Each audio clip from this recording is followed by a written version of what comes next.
and you are watching Breakfast and Combos. And I have with me today special guest, longtime digital marketing expert. We actually met some years ago. Shout out to Mia Martin if you're up and watching, or if you're watching the replay. Mia, thank you. Super connector here in Atlanta at a score event, small business event, and I'm just going. But I would like to introduce you to T. Adelowa. And T, what's up? How are you this morning? I'm well, and it's Adeola. You almost had it. I had All it right before. I right. had it right before. Yeah, it's cool. As long as they know who you're talking to, it's fine. I am Right. doing well. I'm happy to be here, and I'm really looking forward to our conversation. Awesome. All right. So, for those of you who might have not, this is the first time that you've heard about Breakfast and Combos. We started this live series back in 2017 at Tech Square Labs in Atlanta. And it actually was for Women's History Month, believe it or not, which it makes sense, woman business owner. And we had people like Jackie Chu, Mia Martin, and just folks that span the gamut of digital marketing. And we've kept it up as a live event. But now, COVID-19, it's like, okay, let's bring it live. Let's bring it to the LinkedIn Live world. And thanks to technology, we're restreaming elsewhere and we're simulcasting. And so, T, I want to just dive right into it. COVID-19, how's that affecting the digital landscape, the marketing landscape?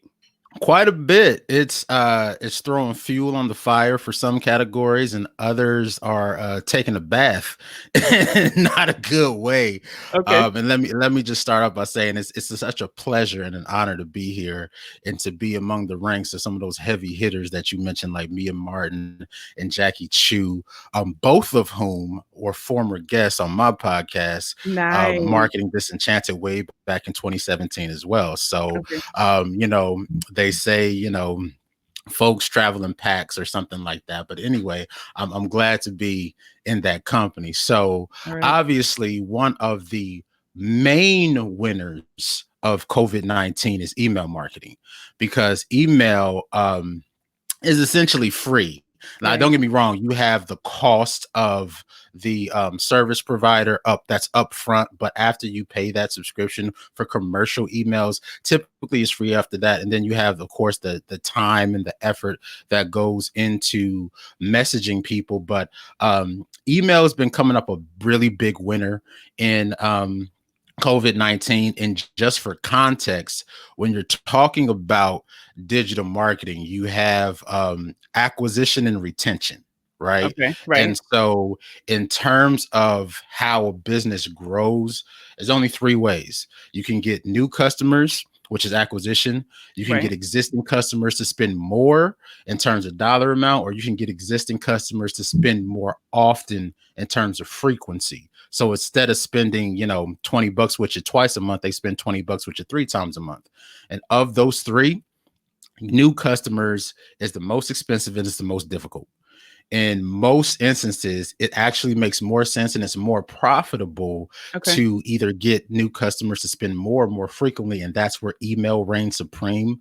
And so email, which has always been a stalwart of your bottom line revenue, email has really been winning right now. Okay. And then, of course, you have the technology Email's been enablers. winning for like, especially now, because I remember when what was it, so about a month ago in the US, Canada, the northern hemisphere, we've been in it for a good solid month. But I remember in the middle of March, once the NBA said yeah, lights out, we're cutting the season, that weekend every major company was sending emails to let us, this is what we're doing, this is what we care about our people, and they're following suit. Now, they didn't say because the NBA, but that was a major game changer, I'll say. And if anything, they probably saved a lot of lives, because we were just going business as usual. And then when that happened, like, yes, the emails, to the point that I remember on Twitter just seeing people, if I get one more email, because they weren't nurturing their community. And all of a sudden we get emails from people who we haven't heard from since we probably signed up.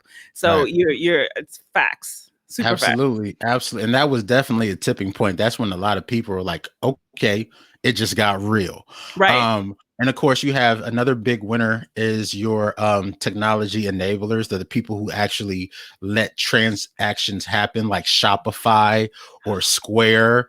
Shopify is a big dog in the emails, not email, but website E-commerce. space, Yeah. e-commerce, and they're coming up roses as well. Zoom, obviously, we're not on Zoom right now, but Zoom is really picking up. But interestingly enough, the NBA isn't the only one that hit the brakes. As of yesterday, Coca-Cola just announced that they're no longer going to be, they're holding their budgets. They're no longer going Okay. to be advertising because it come to find out that a lot of Coke's revenue comes from restaurants. So people going to That makes restaurants, yeah, sense. and Yeah. drinking, ordering Coke products. And with the restaurants being closed, they took a big hit. Like, you can Google their earnings call and all that good stuff because this is all via their earnings call. Okay. But they took a big hit in revenue. So they're holding their budgets because they're like, yo, if people aren't going to the restaurant, they're not ordering Coke products. And like, they're holding their budgets. So you have a lot of big players who are holding budgets, NBA, Coca-Cola, but I'm gonna give me 1 second because this is real life. This is yeah. mom life. So I'm gonna let you keep going. I'm gonna step away because Mhm. little one is up and she's already getting ready for school and homework. So I'm gonna let you keep going and step away and help her. Oh, no worries, no worries. Everybody is CNN dad right now. So you have kids, you have life. It's a real thing. The One of the last ones I'll talk about is Roku. So Roku is coming up roses right now. Obviously, the streaming service, or streaming television service. Roku is Mhm. really doing well. They are reporting an increased number of viewers, increased number of And then time spent. just for those people who aren't familiar with Roku, because they've been in the game for a very long time, but were eclipsed by folks like, Netflix. And if Mhm. you, they're almost like the Twitch of that space, if Yeah, that makes sense, that's good. Yeah. just being undercover. And if you're not like hardcore into streaming digital media or OTT, Mhm. Over then the top. that, Yep. yeah. But yes, go ahead. No, yeah, thank you for that. Yeah, because you got to keep me honest, Liberty, because I've been in the game for a Right. minute, and We so geek, we I geek can, out, but there I yeah, know that I'm seeing, and thank we you go everybody hard. who's watching us this morning, breakfast and convos, Liberty and Tea, and he's just breaking down right now some of the winners and some of those that are not so hot in the Yeah, marketing space. But yes, Roku. yeah, Roku is definitely winning right now. Definitely winning. And then last but not least, before I toss it back to you, podcasting is way up. Now, podcasting, this is my first love. You got to Yes. understand. I listened to I've scaled it back because I listen to a lot of daily podcasts, but Okay. I listen to like between 7 and 9 podcasts, and I listen to podcasts every single day. I was gonna say, like, not just in your queue, because I have him in my queue, and that's gonna where I'm gonna segue to what some of your favorite ones. But you like every day, like Every single day. One of my top ones. I used to listen to Entrepreneur on Fire, John Lee Dumas. I don't listen to him anymore, but now I listen to the eMarketer podcast, and that's a daily okay, podcast. John Lee Dumas is a daily podcast. eMarketer is a daily podcast, and I listen to Jay Bear, Convince and Convert, Social oh yeah, Pros. yeah, I listen to a whole bunch. If you want to be educated and scared, witless at the same time, you need to listen to Marketing Over Coffee with John Wall and Christopher Penn. okay. Christopher Penn scares the crap out of me because he's like, Why? and I'll tell you. So Chris Penn, shout out to Chris Penn. I met him Okay, recently in person at Content Marketing World in Cleveland last September, but he's like this tech evangelist and he's really into like AI and okay, all of the things that it could do. And he actually wrote a book. I might be misquoting it, but it's like AI for marketers. I could be, I think that's the title of the book. Anyway, if you're scared of Big Brother, okay. he's going to have you petrified because like he actually like builds I forget where he used to work, but anyway, he was like a higher ranking like VP, and he can actually code Okay. like, so he knows how to code, and he breaks down in a really succinct way how these technologies and specific AI affect daily life. And Okay. it's like it makes Minority Report looks like a walk in the park.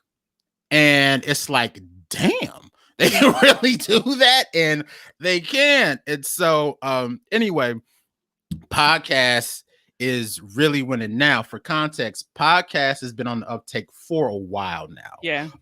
Like we were talking about, previously going live, it's not as though all of a sudden just because of COVID-19, but monthly listeners for podcasts, folks who listen to at least one podcast a month, 105 million Americans. That's a third of the population, because there are only 330 million of us. 105 of us listen to a podcast every month. Now, for context, back in 2012, 20 million. That was only 20 million people who listened monthly. By 2016, 50 million people were listening monthly. By 2018, 75 million were listening monthly. This number has just really accelerated, and it's going to continue to grow, and I'm here for it. So I'm so happy and so blessed to be doing this again with you, and thank you for the opportunity. But one last thing before I kick it back. One of the things that has really helped podcasting a lot is Spotify putting podcasts front and center, because Spotify, what they're really known for is their discoverability and introducing folks into new songs and new genres, because discoverability has been something that podcasting has always really struggled with, because podcasting, even though it's audio, in terms of medium, it's a lot more like print than it is radio, because podcasts are really, really niche. So any niche that you can possibly think of, there's a podcast for that, right? The big dog, of course, being Joe Rogan, but Joe Rogan is the exception, not the rule. Joe Rogan has a broad appeal, has a huge audience, but most podcasts, listenership really isn't that big, because it's very, very, really niche down. And so Spotify, by elevating that medium, they have really brought a lot of new listeners into the fold, and it has been a real shot in the arm for podcasting as a medium as a whole, because Spotify has really helped with that discoverability issue, because most podcast listeners are on iPhones with the native podcast app on iOS, which, let's be frank, is garbage. Right, it's trash. It's no good.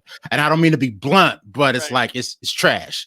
But Spotify has really helped bring a lot of people into the fold and help solve that discoverability issue. So podcast is coming up like roses in the context of COVID-19.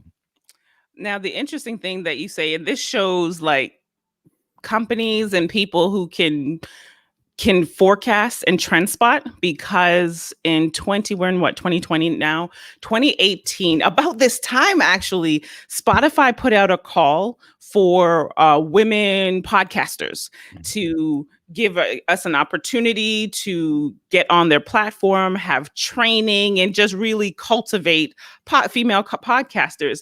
And the contest ran, and it was, specifically women of color.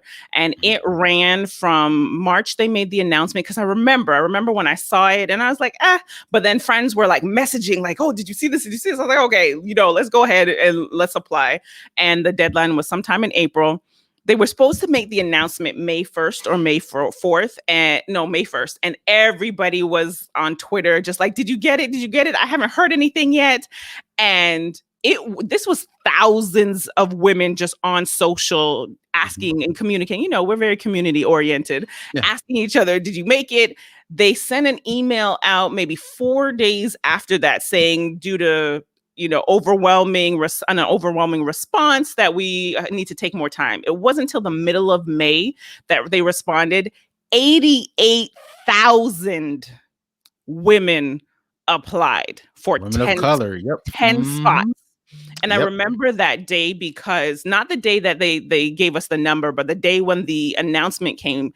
And I was like, I started tagging like BET and TV One and like all these outlets saying, these are content creators, right? These are Mhm. women who applied because they have an idea, or they already have an existing show, and they're looking for this training and the support and the opportunity that that would provide them to find a raw talent. I'm like, you should be trolling right now, Yeah, because they're sure. we're engaging, we're exchanging contact. But I bring that back to the fact that Spotify they saw a gap, being that they were not actively speaking to this group, one, and then two, that being one of the largest groups for really breaking into podcasting. Because as you said, that podcasting it's not new. Even up to like last year, the year before, like people were just like, oh, this podcasting thing, it's not new. And at the end of the day, what it really is digital radio. Yep. If you go back to like World War two, one, and our parents, I should say, are sitting around the radio, if they had any at that time, listening to stories, right? That's Mhm. how these stories on the radio show. So that's what we're seeing with podcasting. But for them to see that and to be prepared, that's where I would say that, yeah, they're prepared for this, while other platforms are now like, okay, what can we do, what can we release, how can we engage? People are at home right now. You have Absolutely. an what's the word I'm looking for, like your audience is right there. They're besides maybe on their phone or some other device, you've got a concentrated audience right in front of you. So yeah, that Spotify Mhm. doesn't surprise me. Doesn't And, surprise me. and like I was saying, I think you were off camera when I was talking, but the best thing about podcasting in specific is that even though it is audio, yes, it Yeah. actually is more like magazine than radio, because radio is designed in such a way where it's supposed to have a broad appeal, right? Yeah. Everything on radio is supposed to appeal because you have folks in the car, you have folks, you don't actually know who's listening. Right. But with podcasting is like they niche down really, really deep. And Right. so, yes, it's audio, but in the niches, like that, believe me, think of the most obscure, like people who like Beanie Babies, but only from 1995 through 1998, who Right. have purple hair and jewels. I guarantee you there's a podcast for that. Right. And That's so it. it's the best of both worlds. And like I was saying, Joe Rogan, who's the undisputed big dog in the podcasting space, he's the exception. He's not the rule. Yeah. Like Yeah. most podcasts are not going to have a mass broad appeal like that. Most podcasts are really small, and they're really niche, and not really small, but they're very niche in scope. And so with Spotify helping with that discoverability issue, is a game changer. It was a Yeah. complete game changer. And to your point, when you stay ready, you ain't got to get ready. So, Well, there's that. I need to. We'll build on this, like sound effects to put in, because I was like, okay, gem drop.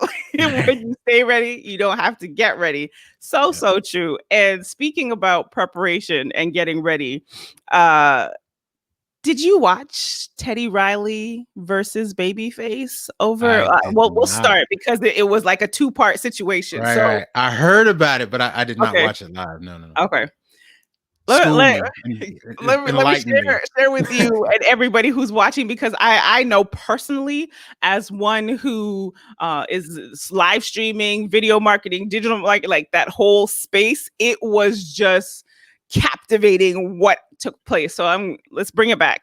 So on Saturday, this past Saturday, it started, actually, let's go all the way back, with Swiss Beats and Timbaland, two super producers in the entertainment space, who just decided to battle it out with their songs. So, when you have DJs who battle, well, now this is that unique part of things. We've got producers that are battling with their hits.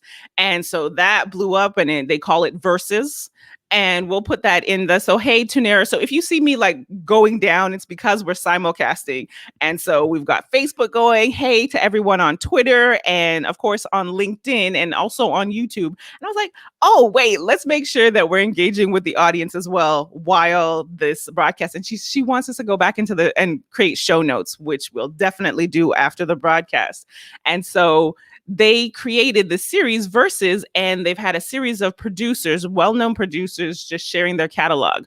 Well, they announced some weeks ago that Babyface and Teddy Riley would be coming up. So that was on Saturday. And let's just say that it was a disaster. I think that's that fair to good, say. huh? That's fair. Not even trying to be political. That might even Oh, be like wow. being politically correct. Train wreck, Yes. carnage, maybe. All right. Sometimes there's like those Netflix series or Hulu, and you're just like, this is, oh man. It was like this. You were watching like this. You were like, no, exactly. It's like, oh, what's going to happen next? And so essentially, Teddy Riley had a whole, split screen. You've got Babyface on one side, you've got Teddy Riley on the other side. Babyface is just chilling, just like you right here, just chilling by himself, microphone ready to play his tunes. Teddy Riley, on the other hand, had some hype people, his dancer over here. You saw this big green screen, big production. And then as they got started, it was feedback and mic not working. So, the camera would cut, and this all took place on Instagram Live. So the camera would cut to Babyface, and it's all good. Yay, great. Oh, love that song. People in the comments. And then you go to Teddy Riley, and it's like, what? Can you hear me now? Can you hear me now? And he's just a lot went wrong with the production aspect of it. So they shut it down after about 45 minutes to an hour. And Black Twitter. For those of you who are not familiar with Black Twitter, it is real, and this Savage. is just Savage. That's it. Black Twitter will let you know if you are on it or if you are not. And since they were not, the memes were crazy, but they came back on Monday night. And they decided they had to, because at that point on Saturday, it was about roughly 250. You could really been pushing almost 300,000 people who were trying to watch the broadcast. Now, come Monday night, they hit over 500,000 viewers. 500,000. The last known number, like the people to break the record, was Tory Lanez and Lanez, I always say his name incorrectly, and Drake. And that was earlier in April. So there's so many things to unpack with this, because first of all, it is because of us being at home that as these celebrities and notable people, thought leaders, some of our favorite people, even brands that are now going live to entertain and engage with their audience. But the fact that in that one moment, I don't know what kind of stress test Instagram Live did before that. But after, best believe that they are testing their systems, because I'm surprised that now they crashed Instagram Live. So many people weren't able to get on. The show went down. It went well. They at the end did have some glitches, but overall, just to see the impact that the way that you engage with video content, much like podcasting, there's a certain experience that you have with podcasting, and they're video podcasts. So it's, not just audio, but that they were these two men, 52 and 63 years old, over 50, were able to, what they were able to do on a social media platform that it really skews. I want to say the number that I saw, it was, 35 to 44 or 25 to 34. Like younger. That's right. It skews much younger, and they were able to bring people back. And I will say, because of the issues that they had on Saturday, which could have been avoided, a lot of them, many people said that Teddy Riley was doing too much. As a live stream, production company, I was like, I wouldn't necessarily say it was doing too much, but when you try new things, because they're not live stream engineers, they are music engineers. Absolutely. So to know what tools or workflow or the simplest thing, and you will definitely appreciate this, when Teddy Riley on his side, they were live, everyone was in the comments like, turn off the mic, like turn it. And we were all tech support. Everybody was tech support on Saturday. and there was no one monitoring the chat like that. If you want to just go to like Rookie basic mistake. Yeah. fundamental social media marketing, is where's your community manager? Like, where is the person that's monitoring, first of all, for QA, as we saw, but then also for engagement. Like I said, I'm like, while you're talking and my eyes are down because I'm host, I'm producing, and I'm just like checking to make sure that we stay engaged. But there were just so many things that went wrong, but it shows the need for education in this space because people are trying new things.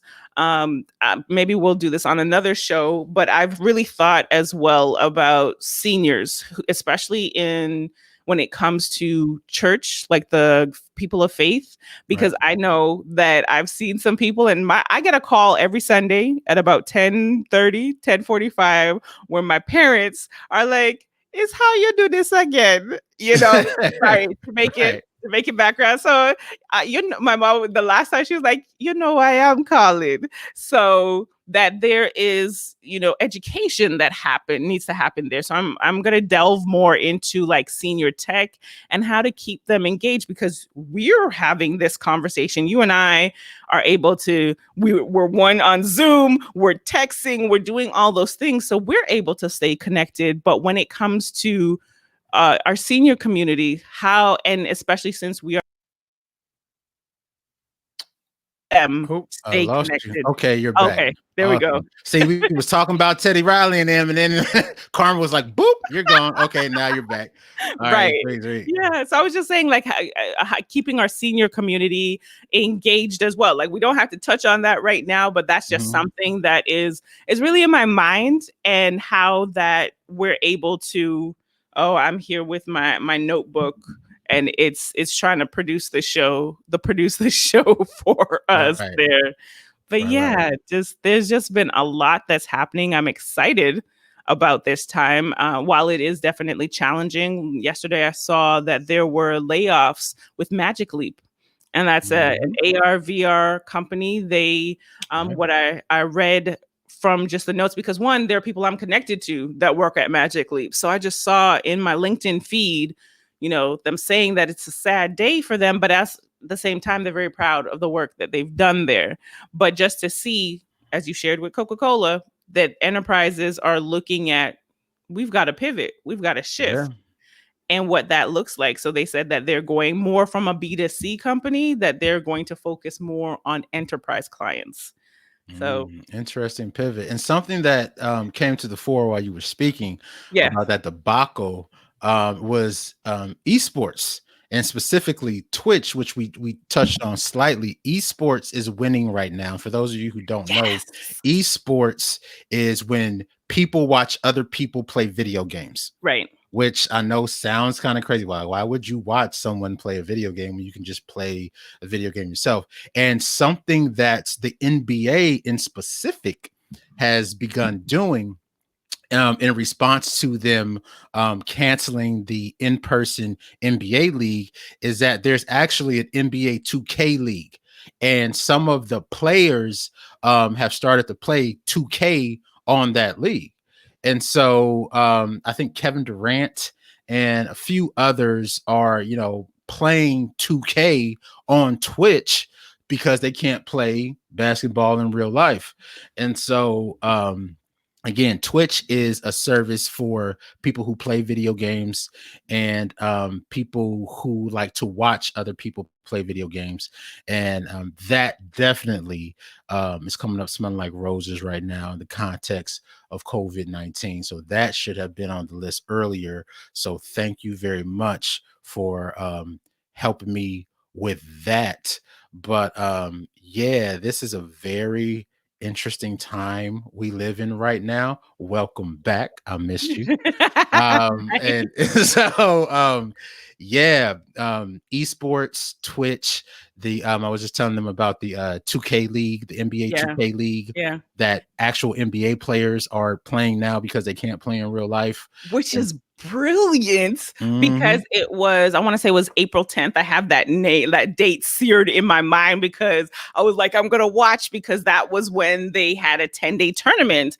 And I was like, this is us, we want to be when it's happening, when these first are happening in this digital landscape, to just like be on it. And I was watching and I was like, okay, I'm like the gamer observant, like the cheerleader. It overall was great, especially looking at the gear and the gadgets that they were using. But I think it was a smart pivot for the NBA to realize, like, wait a second, like, we're losing revenue in this time, and that the opportunities, there's so many evangelists, and I know, again, in my LinkedIn feed and my Twitter feed, that are excited about this time, that now the spotlight is what used to be, and I say this when it comes to like video marketing or even live streaming, what used to be a luxury of gaming, getting into that space, or even spending money or budget on creating videos or live streaming, it's now a necessity. Absolutely. And it's times like these, they always say that in recession, that there are brands, there are companies, there are people that will be made. And esports was already on the rise, but right now it is like, there's a company, and I guess for one of the segments of like who's next now, there's a company by the name of Venn, and they are releasing a esports pop culture platform. And I saw the co-founder just sharing, their release time was going to be like 6 to 9 months. They are aggressive, like they're right now on coffee to get this out in the next 3 months, because you've got to capitalize on the timing, right? Strike while the iron's hot, for sure. That's it. So yep.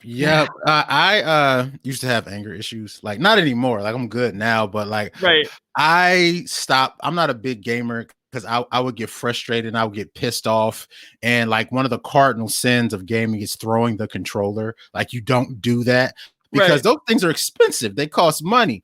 But I would get frustrated. I'm like, the game cheating. And it was too much. It was too much for me. I couldn't do it. But there is a YouTube channel that I follow. It's called Gamers Little Paradise. And what they do is they take the story modes from the games and they stitch them all together. And they might put in a little gameplay here and there, but they'll stitch it all together. And they'll make like full-blown movies, like Witcher, for example. They'll stitch together the gameplay for the Witcher games. For those of you who don't know, Witcher is this book that became a video game that then became this terrible Netflix show, but it was so good. It's so bad it was good. That's Witcher. Like if you don't watch Witcher, you should, because it's terrible, but in like a good way, because it's so bad it's endearing. Kind of like how bulldogs are so ugly they're cute. You know what I mean? Like bulldogs are just, their faces are smushed and they slobber and they stink, but you just love it. And it's like, oh, my baby. And it's the same thing with Witcher. So anyway, Gamers Little Paradise is a YouTube channel I follow. So I'm in it a little bit, but my temper was bad and I couldn't do the actual gameplay because I just get pissed off. Well, I appreciate you sharing that, because, and I think I might have said this to you as well when we were like doing our run through and which, going back to Teddy Riley for just a second, did they practice? Did they do a test before a walkthrough? Leave that alone. But so when it comes to gaming, I'm this person. Like my friends, I remember growing up that they would, all the racing ones, that's what they would do with the Mario Kart. Yep. I'm this person. Like, oh, come on. Why aren't you? So that's why that's not my jam. Because full body. Yep. Full body workout. Yeah. Immersive before immersive experience is worth thing. All the way in, no half stepping. I dig it. That's it. Well, we're gonna keep it rolling. Thank you so much if you're watching the replay. For those of you who are watching us live, thank you. Give us some of those hearts or those likes, depending on what platform you're on, and let us know. Like, this show is designed to talk about what is happening in the tech, marketing, and digital entertainment space. So we've gone over a lot. We're looking at this as like a good 35-45 minute show. So we'll be winding down soon. But what I do want to bring some attention to is, especially if you've watched this long, one, kudos to you. But for those of people that at this time, there are a lot of job losses Yeah. that are happening, or furloughs. Again, just thinking about the LinkedIn community and what I'm seeing there. And this is an opportunity that we're going to use the show to have a platform where, on both sides, one being if you are looking for work, to please send us a message. We'll put that in the show notes for you to let us know what kind of, and we're going to stick right now to the digital marketing, digital entertainment space that we want to highlight you and feature you in our broadcast, on the program, and however else we'll share in the post-production side of things, so that we can really, because we've been there. We've Yeah. been there. And however we can help, like, that's how we can give back. Granted, if Chosen Media was the huge behemoth that I have on my Soon, vision soon, on my very vision soon. board, Yeah. right?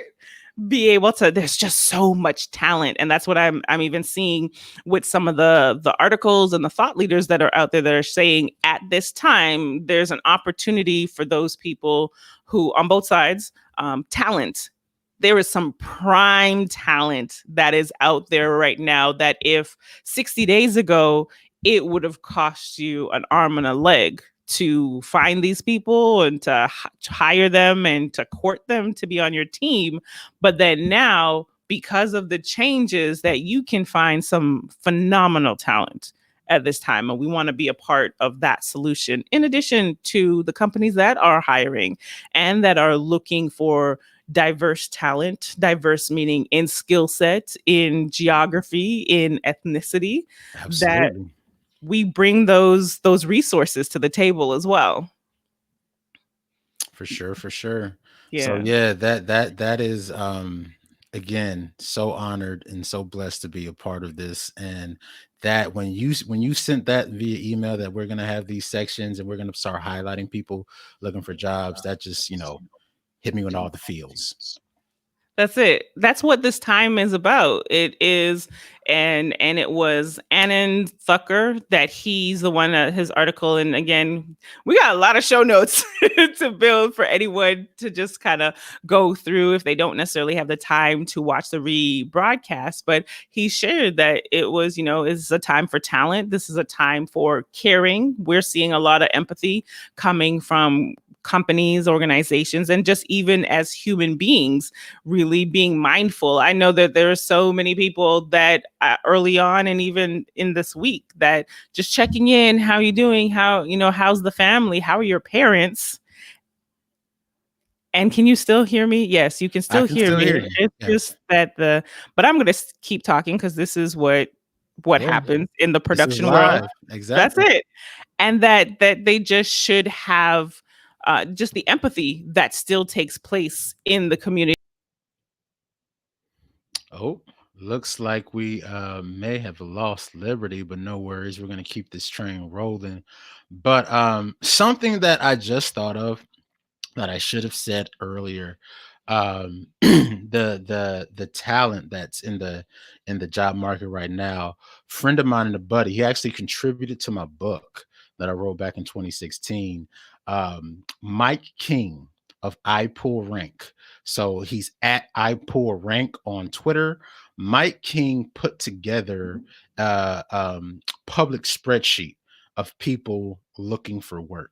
So what we're going to do and what we can do is that we can get a hold of Mike King's spreadsheet Okay. and we can link that up in the show notes. Okay. And yeah, Mike King of I Pull Rank, he's really like he runs in that whole SEO circle with like Okay. Rand Fishkin from SEO Mo's, and he's done a couple whiteboard Fridays along with Will Reynolds. Shout out to Will Reynolds of Sear Interactive. He for those of you who don't know who Will Reynolds is on Sear Interactive, you're doing yourself a disservice. He's an awesome human being, but he recently put together a $150,000 fund from his company for his employees whose families were affected by COVID-19, where they Wow. could apply for money, and it's based on $15 an hour, because Will is out of Seattle, I believe, and he's a big proponent of $15 minimum wage. So Okay. he put together this money so that his staff and their families and significant others could be okay during this time, during job loss. So shout out to Will Reynolds. But bringing it back, Okay. Mike King of iPullRank, at iPullRank on Twitter, he has a spreadsheet of everyone who, a public spreadsheet, who Okay. has recently been laid off or lost a job, and we can link that up in show notes. And there are a lot of people on there who need help, and if Right. you're looking for talent, there a lot of good talent on there, because again, Mike King, he's one of the best in the business. His agency iPullRank, they're no slouch. Yeah. Been on Whiteboard Fridays a number of times. Very good dude. So that's just another resource. If you are looking for help, if you're looking for work, get your name on that spreadsheet as well. That's it. And I remember when I saw that on Twitter, and I was just like, this is that whole thing about do what you can, and that the community coming together and putting those, there's some groups that I'm in where they have hairs, everybody who's hiring, and having Google, a Google spreadsheet with that, and here are the people who are looking for work.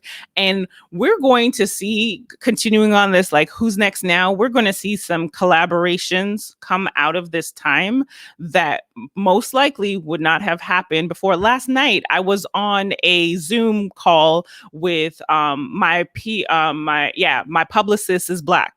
And it is I love a that. That just made me happy. I love that. well, it came out. The story of it is it came out of being at Coachella, I want to say it is, and I'll come back in the show notes and correct it. But there was a publicist there out of his own frustration of how people treat publicists. Like, okay, if you're a major artist, that you would have to have a Caucasian publicist to get in access to certain places. And no, as a major artist, my publicist is Black. So he had that jacket on, and June Ambrose saw him, and she took a picture of his jacket and said, I've got to share this with Yvette. And she is Beyonce's publicist, because it was a Beyonce concert.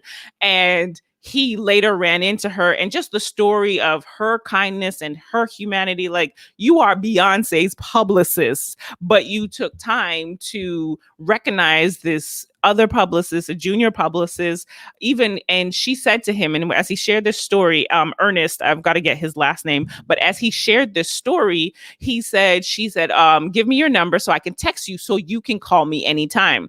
And he was like, he got the photo. Yay. Okay. Text me anytime. And the next day she called him.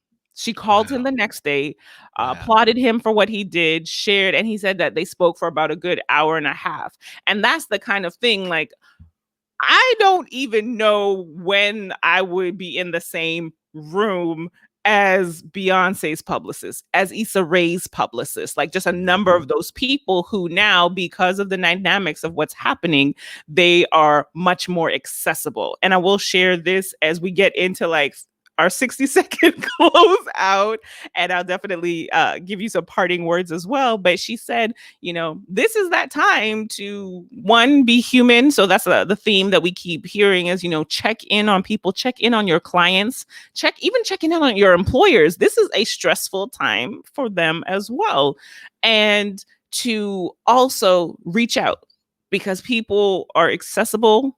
And that's, if there's a takeaway in our 45-minute show, people are accessible, and shoot your shot.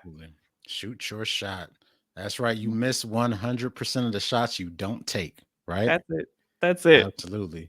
Well, man, this has been amazing. I really appreciate you having me on again. So good to be back on the mic. Nice. I am T Adeola. You can follow me on Twitter at Tembo8482. That's TEMB as in boy, 8482. And again, digital marketing specialist who sits at the intersection of digital media, technology, marketing, and how that affects business and life. Awesome. And thank you everybody for tuning in to this edition of Breakfast and Convos. There are a lot of folks that are streaming on LinkedIn Live throughout the day. And we like there's a space, there's a gap for a morning breakfast show where you can enjoy, if you're a coffee drinker, enjoy your tea with us as we go through what's happening out in the digital entertainment and tech space. So join us again next week, same time, 7:45 a.m.